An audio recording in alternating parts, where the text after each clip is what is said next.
और बच्चों diabetes insipidus जो होता है वो बीमारी डेफिशिएंसी है, लैक है of ADH, anti diabetic hormone की कमी की वाली बीमारी है। Anti diabetic hormone posterior pituitary का हार्मोन है, पोस्टीरियर पिट्यूटरी हार्मोन है, ये पोस्टीरियर पिट्यूटरी का हार्मोन है एडीएच हार्मोन। और एडीएच हार्मोन जो है वो रेगुलेट करता है किसको रेगुलेट करता है? यूरिन आउटपुट को। तो ये पोस्टीरियर पिट्यूटरी का हार्मोन है, रेगुलेट्स यूरिन आउटपुट को रेगुलेट करता है।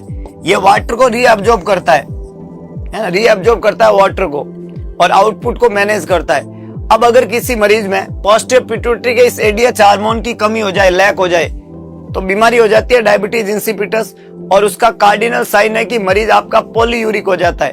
जिस मरीज को डायबिटीज इंसिपिटस होता है वो मरीज को पॉलीयूरिया होने लग जाता है। कौन सा urea? Polyuria. Excess urine output का आना पॉलीयूरिक कंडीशन कहलाता है। जब मरीज पॉलीयूरिक होने लग जाता है तो उस केस के अंदर due to the excess urination there is lack of water in body, यानी कि मरीज का बॉडी जो है वो डिहाइड्रेटेड हो जाएगा, डिहाइड्रेशन। तो यूरिन आउटपुट ज्यादा आएगा, यूरिन डाइल्यूटेड आएगा, यूरिन की स्पेसिफिक ग्रेविटी कम होगी, यूरिन की कंसंट्रेशन कम होगी, वो सब कम होगा। लेकिन बॉडी के अंदर डिहाइड्रेशन होगा, बॉडी के अंदर सोडियम ज्यादा देखने को मिलेगा क्योंकि पानी तो बाहर निकल गया सारा। बॉडी जो होती है वो कंसंट्रेटेड प्लाज्मा के साथ में होगी, स्पेसिफिक ग्रेविटी बॉडी की प्लाज्मा की ज्यादा होगी, है कि नहीं? और ऑस्मोलैलिटी प्लाज्मा की ज्यादा हो जाएगी क्योंकि प्लाज्मा डिहाइड्रेटेड है, यूरिन जो है वो डाइल्यूटेड है, प्लाज्मा डिहाइड्रेटेड है।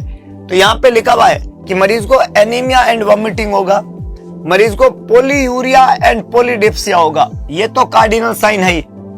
यूरिन ज्यादा आएगा और प्यास ज्यादा लगेगी, ये सबसे कार्डिनल साइन है।